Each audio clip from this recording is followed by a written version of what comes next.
আপনার এই সফরকালে আপনি লন্ডন গিয়েছেন এবং সেখানে অবস্থানরত বাংলাদেশের সাবেক প্রধানমন্ত্রী বিএনপি চেয়ারপারসন বেগম খালেদা জিয়া এবং বিএনপির ভারপ্রাপ্ত চেয়ারম্যান জনাব তারেক রহমানের সঙ্গে আপনার সাক্ষাৎ হয়েছে। আপনারা ইতিমধ্যে বলেছেন যে এটা আপনাদের সৌজন্য সাক্ষাৎ। হ্যাঁ, অবশ্যই। তো আমরা যেটা লক্ষ্য করলাম যে কিছুদিন আগেও বিএনপি এবং জামাতের মধ্যে কিছুটা বিরোধ সারা দেশে আমরা লক্ষ্য করেছি, কিন্তু এই সফরের পর হঠাৎ করে আমরা দেখলাম যে একটা ইতিবাচক দিক পরিলক্ষিত হচ্ছে, বিশেষ করে নির্বাচনের সময়ের ব্যাপারে। যেমন বিএনপি থেকে ডিসেম্বরের মধ্যে নির্বাচন চাওয়া হচ্ছে এবং আপনি বলেছেন যে রোজার আগে এবং হ্যাঁ ফেব্রুয়ারি।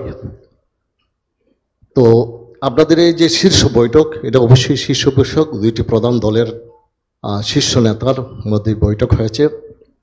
তো বাংলাদেশের মানুষ মনে করে এটা শুধুই সৌজন্য বৈঠক নয়, বাংলাদেশের রাজনীতির বিষয়, এখানে গুরুত্বপূর্ণ বিষয়গুলো আলোচিত হয়েছে এবং মানুষের খুব কৌতূহল। এবং আমরা আজকেও আমি লক্ষ্য করেছি যে বিভিন্ন মহলে এই বৈঠক নিয়ে আলোচনা হচ্ছে। তো আমরা জানতে চাই যে গুরুত্বপূর্ণ রাজনীতির কী বিষয়গুলো আলোচনা হয়েছে, বিশেষ করে নির্বাচনের বিষয়ে, এই যে পতিত স্বৈরাচার ফ্যাসিস্টের বিচারের বিষয়ে বা অন্য কোনো বিষয় থাকলে আপনি যদি বলুন, আমরা আলোকিত হব। ধন্যবাদ। ধন্যবাদ আপনাকে। আপনি স্মরণ করিয়ে দিয়েছেন, আমি আগেই বলেছিলাম যে ইউরোপ মানে বেলজিয়ামের সফর শেষ করে আমরা ইউকেতে গিয়েছিলাম 3 দিনের জন্য। আপনারা জানেন সবাই যে বাংলাদেশে ফ্যাসিস্ট আমলে রাজনৈতিক সকল দলই ছিল নির্যাতিত এবং সারা জনগণ ছিল নির্যাতিত। তো নির্যাতিত দল হিসাবে প্রথম আঘাতটা আমাদের উপরেই আসে এবং শেষ আঘাতটাও আমাদের উপরে আসে। প্রথমে আমাদের নেতৃবৃন্দকে মিথ্যা মামলায় জড়িয়ে একটা ট্রাইব্যুনালে নিয়ে, যেটাকে আমরা বলি জুডিশিয়াল কিলিং, সেটা করা হয়েছে। ব্রিটেনের একটা অ্যাপেক্স কোর্ট এই সংক্রান্ত একটা রায় দিয়ে বলেছে it was a genocide of the justice. এটা ছিল বিচারের গণহত্যা, এটা কোনো বিচার ছিল না। ব্রিটেনের অ্যাপেক্স কোর্ট, বাংলাদেশ না। আর শেষ আঘাতটা ছিল আমাদেরকে নিষিদ্ধ করা, এটা আর কাউকে করা হয়নি। আমরা মুসলিম, আমরা আমাদের 11 জন নেতা হারিয়েছি, শীর্ষ নেতা, আল্লাহ তাদেরকে শহীদ হিসাবে কবুল করুন। অসংখ্য সাথী হারিয়েছে, আল্লাহ তাদেরকেও শহীদ হিসাবে কবুল করুন। অসংখ্য ভাই বোন পঙ্গু হয়েছে, আল্লাহ তাদের সঙ্গী সহায় হোক। এর পাশাপাশি বাংলাদেশ জাতীয়তাবাদী দল তারাও প্রচুর সাথী এবং সহকর্মীকে হারিয়েছে। আমরা যেমন আয়নাগরের শিকার হয়েছি, তারাও হয়েছে।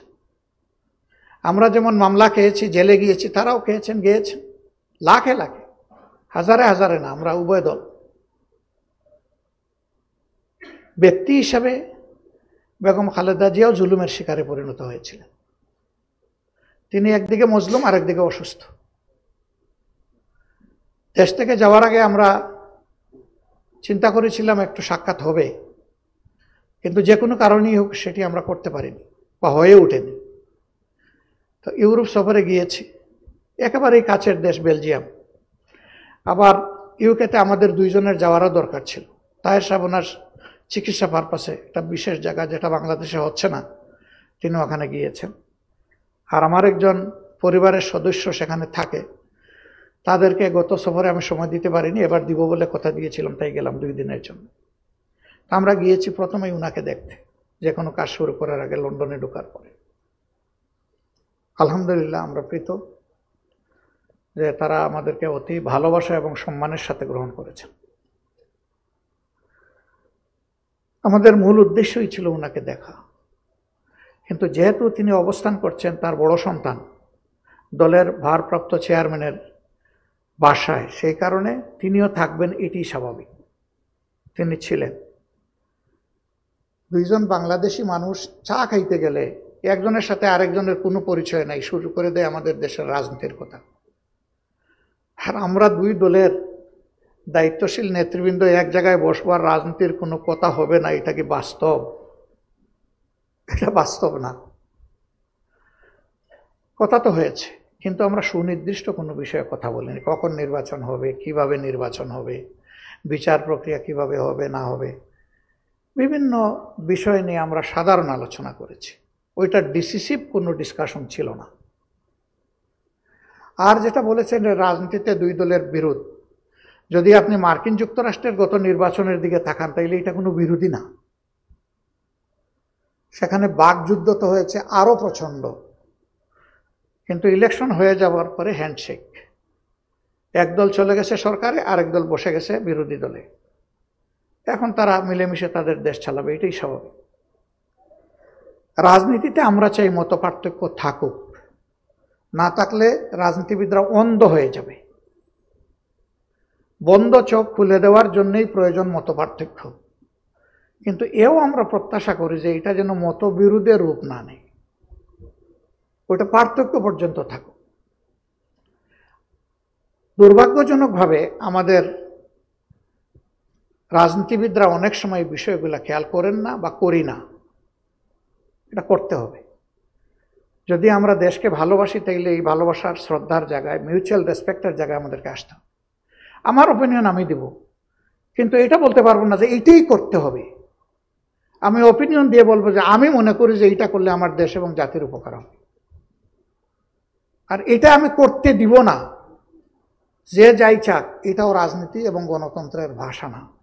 করতেই হবে যেমন ভাষা না, করতে দিব না সেটাও ভাষা না।